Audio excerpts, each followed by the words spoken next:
Oke, Assalamualaikum warahmatullahi wabarakatuh. Waalaikumsalam warahmatullahi wabarakatuh. Bagaimana kabarnya hari ini? Alhamdulillah. Sehat semua ya? Oke, berarti siap untuk belajar hari ini ya? Siapa? Sebelum memulai pembelajaran hari ini, alangkah baiknya kita berdoa terlebih dahulu. Mas Hafid, ketua kelas, tolong dipimpin dulu. Siapa? Duduk siap, gerak. Doa mulai.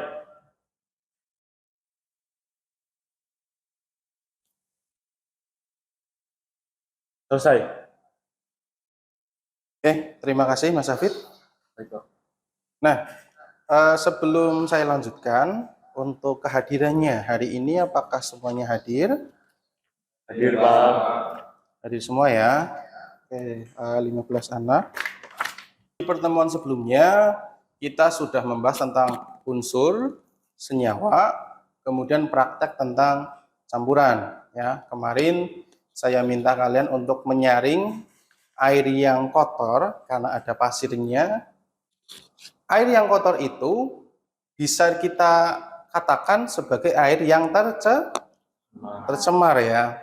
Nah, sebenarnya ada indikator apa lagi yang bisa menyatakan bahwa air itu tercemar?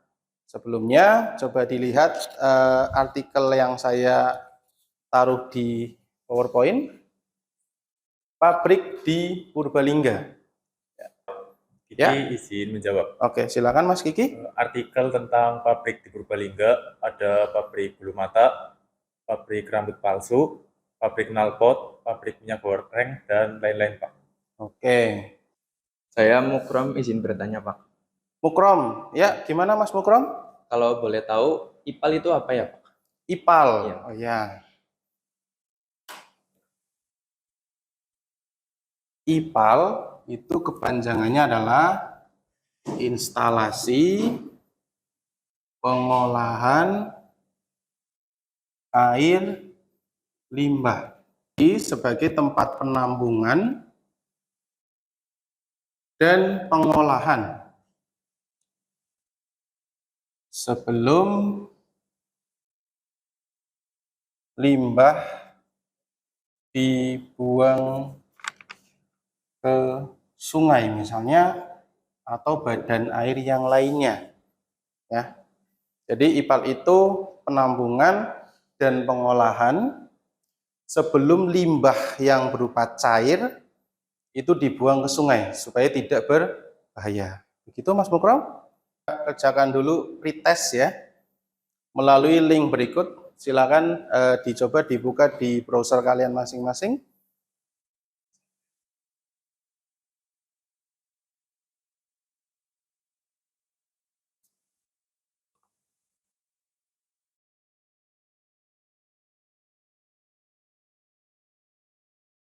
Menyambung pertanyaan dari Mas Mukrom tadi tentang IPAL, ya apa tadi IPAL? Instalasi pengolahan air limbah. Kalau pabrik mau punya IPAL, berarti mereka harus tahu apa saja sih parameter yang perlu diukur sebelum air limbah dibuang ke sungai. Ya, logikanya seperti itu. Kalau punya IPAL berarti harus tahu apa yang perlu diukur. Nah, kita hari ini mau mempelajari itu. Kita mau mencoba mengidentifikasi parameter polusi air berdasarkan sifat fisika dan sifat kimia zat. Caranya adalah dengan berdiskusi. Untuk kelompoknya berhitung saja dari depan. 1, 2, 3, lanjut 1, 2, 3. Nah, kemudian kalian jawab pertanyaan di halaman selanjutnya.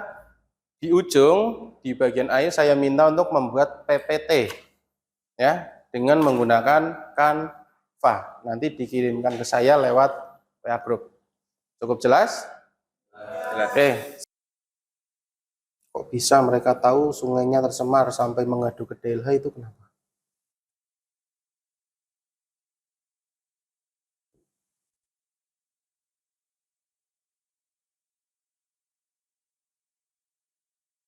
Karena warna sungainya berubah menjadi hitam. Warna sungainya berubah menjadi Hitam. hitam. Izin bertanya, Ya, kenapa Mas siapa ya? Asril. Mas Azril. Kenapa Mas Azril? Ini di bagian akhir isi PPT berupa indikator kimia. Itu harus indikator yang sesuai dengan kandungan limbah rambut palsu atau bebas ya Pak? Sebenarnya bebas saja, kecuali mungkin kamu tahu di limbah rambut palsu itu yang warnanya hitam itu kandungannya apa? Mungkin kamu tahu, silahkan, itu lebih baik untuk dibahas. Itu Mas Azril. Oke, baik Pak. Kami nemu artikel kalau sungai yang menghitam itu karena BOD-nya tinggi Pak. Oh, POD-nya tinggi gitu ya. Iya. Ya, saya rasa lebih cocok kalau memang ketemu bahwa sungai hitam itu POD-nya tinggi, itu dimasukkan ke PPT sebagai indikator kimia. Warga mengadu ke DLH ya. Nah, setelah mengadu, solusinya apa? Dapat solusi atau tidak mereka? Warga. PT Rambut Palsu itu bersedia mengolah air limbah sesuai peraturan yang berlaku.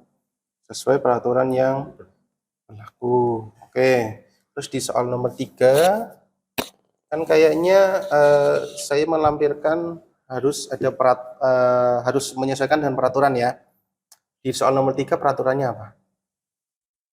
Peraturan yang berlaku maksudnya adalah di Jawa Tengah, yaitu Perda Provinsi Jawa Tengah nomor 5 tahun 2012. Oke, ya itu coba diakses atau dicari di smartphone masing-masing, langsung mengarah ke lampiran 9 ya.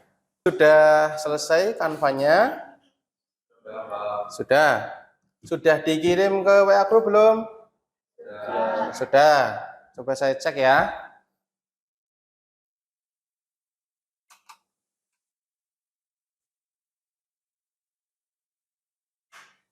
Kelompok 2. Oke, kelompoknya Mas Mukrom sudah saya download. Ya, silakan dimulai. Ya, Assalamualaikum warahmatullahi wabarakatuh. Waalaikumsalam warahmatullahi wabarakatuh. Perkenalkan kami dari kelompok 1. Berdirinya kami di sini ingin mempresentasikan hasil diskusi kami tentang limbah industri dan rambut palsu. Nah, menurut Ketua RT 5 RW 3, sungai yang diduga tercemar memang menjadi lokasi pembuangan limbah. Sebelumnya juga sering terlihat busa. Namun, kali ini aliran sungai berubah menjadi warna hitam. Demikian. Suspended solid adalah padatan yang tersuspensi di dalam air berupa bahan-bahan organik dan anorganik yang dapat disaring dengan kertas milipur berpori-pori 0,45 mikrometer. Sekian. Jika ada pertanyaan, kami silahkan untuk mengajukan tangan terlebih dahulu. Silahkan. Ya, silakan.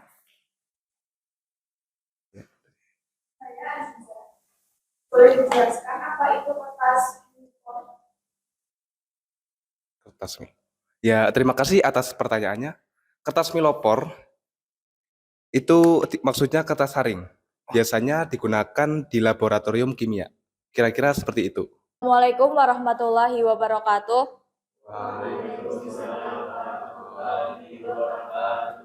Berdirinya kami di sini akan mempresentasikan materi mengenai aduan warga tentang limbah pabrik rambut.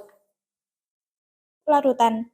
Menurut Perda nomor 5 tahun 2012 Provinsi Jateng, pH untuk golongan air 1 berkisar 6,0 sampai 9,0. Oke, sekian presentasi dari kami. Mungkin ada yang ingin ditanyakan? Ya, silakan. Apa maksud tingkat keasaman dan kebasahan? Oke, terima kasih atas pertanyaannya. Jadi, air yang asam memiliki pH di bawah 7, sedangkan air yang basah memiliki pH di atas 7, sampai maksimumnya memiliki pH 14. Kira-kira seperti itu.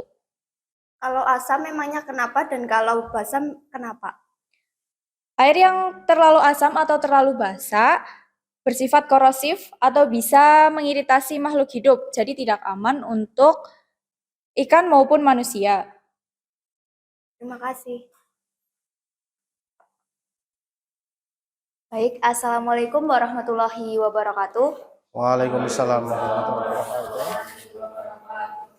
Perkenalkan, kami dari kelompok 3. Di sini kami akan mempresentasikan tentang hasil diskusi kami yang mendiskusikan tentang sungai di Karangmanyar yang tercemar. Parameter kimia yang perlu diukur diantaranya adalah pH. pH yang digunakan untuk menyatakan tingkat keasaman atau kebasaan yang dimiliki oleh suatu larutan. pH air yang terlalu asam dapat berarti kandungan CO2 yang terlalu banyak. pH air yang terlalu basa, misalnya, terjadi pada air yang mengandung kapur. Saya rangkum sedikit.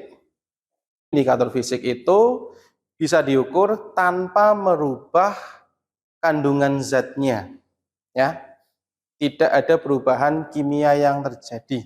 Indikator kimia. Nah, tadi yang gampang saya contohkan kertas pH universal. Besok di pertemuan selanjutnya insya Allah saya pakai. Ketika kita mencelupkan kertas pH, nanti kertas pH itu akan berubah warna. Berarti ada perubahan kimia. Berarti ketika diukur akan muncul suatu perubahan kimia, perubahan zat. Kira-kira seperti itu. Indikator biologi, ya, tidak saya bahas karena saya membahasnya berdasarkan Perda nomor 5 tahun 2012 Provinsi Jateng. Tidak ada indikator biologi di situ. Mungkin di lampiran lain ada.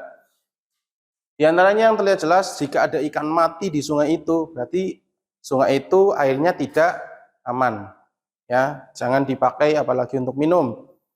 Kemudian bakteri Escherichia coli ini agak terkenal karena sering membuat diare.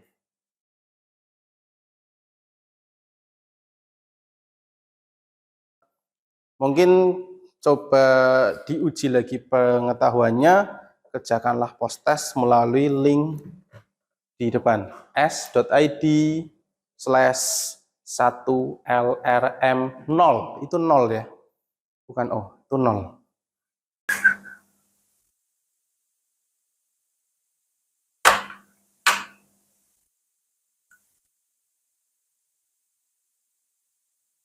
Sebelum saya menutup kegiatan hari ini, mungkin salah satu dari kalian atau beberapa mau menyampaikan pendapatnya atau kesimpulan tentang pembelajaran hari ini.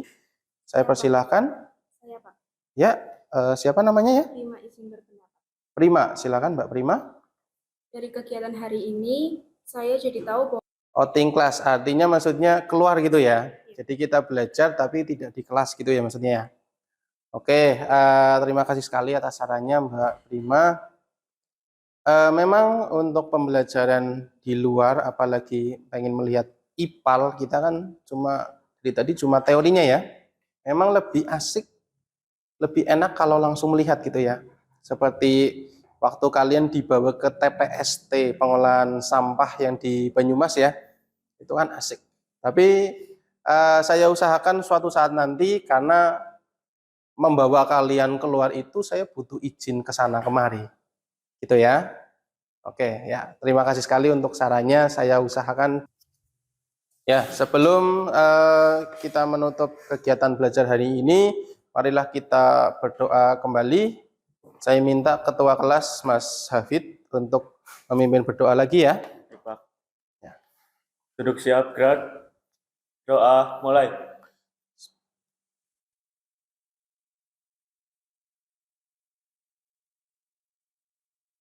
Selesai. Beri salam. Assalamualaikum warahmatullahi wabarakatuh. Waalaikumsalam warahmatullahi wabarakatuh.